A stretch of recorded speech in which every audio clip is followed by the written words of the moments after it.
That day has finally came. The Cowboys and Dak Prescott agree to that long-term contract.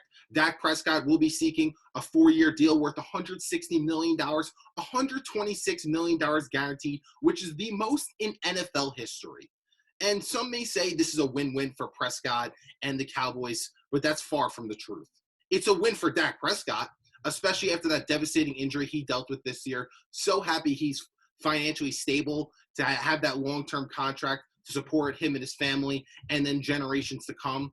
But in terms of the Cowboys situation, the delusional and toxic fan base of the Dallas Cowboys now have their franchise quarterback who will lead them to your average Joe Schmo, mediocre 8-8, 9-7 football team year after year, because they are not better than that. The NFC East is so bad where, hey, they could win the division and they're a wild card exit every single year at the very best. That is the Cowboys' ceiling right now, signing Prescott to this contract. There's been a few quarterbacks now, Dak Prescott's probably the fifth one, who have been mediocre to good quarterbacks getting paid like a superstar quarterback. Let's take a look. Matt Stafford, when the Lions paid him, how'd that pan out? When Jared Goff got paid, how'd that work out? When Carson Wentz got paid, how'd that work out? How about Kirk Cousins when he got paid? How'd that work out? None of those guys are superstars. None of those guys deserve those contracts. And Dak Prescott, honestly, is in the same class of quarterbacks as them. There's a few guys who you could say, I want them to take up 25 to 30% of my cap space because they're worth it. They are box office. The Patrick Mahomes of the world, the Tom Brady's, Aaron Rodgers, Russell Wilson, Deshaun Watson. Those guys getting paid like a superstar because they are, and if they take up 25 to 30% of your team's cap space, that's worth it.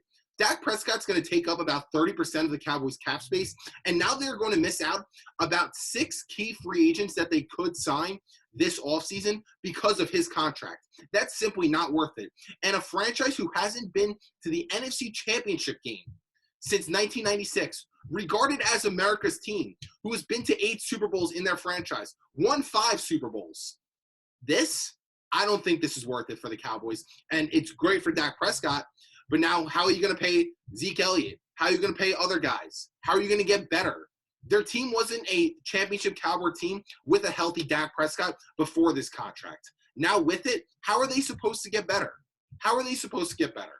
This really doesn't make a lot of sense, but I understand why the Cowboys probably felt like they had to do it, which they did have to do it. It's so hard to find a true franchise and starting caliber quarterback in this league. So when you have one in the palm of your hands, you have to take care of him. You have to pay him.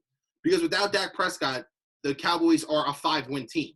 They're a 5-win team without him if you're going to have a random backup quarterback replacing him. So with that being said, and these are the same guys like a Kirk Cousins, a Jared Goff, a Carson Wentz. If they're not on their team, then those teams are going to be bottom dwellers in the division. So paying mediocre quarterbacks like a superstar will keep you relevant, keep you as a playoff contender, but that's your ceiling. That's your ceiling.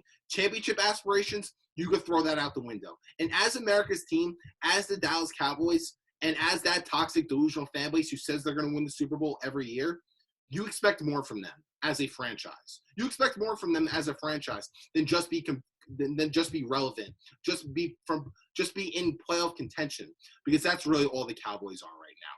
But with that being said, let me know in the comment section below what you think about Dak Prescott's contract. Is this a win-win for the Cowboys and Dak Prescott, or Dak get really overpaid? Did he deserve this contract? Let me know in the comment section below. And if you haven't already, make sure you follow me on Instagram and YouTube at The Falco Takeaway to check out more of my content.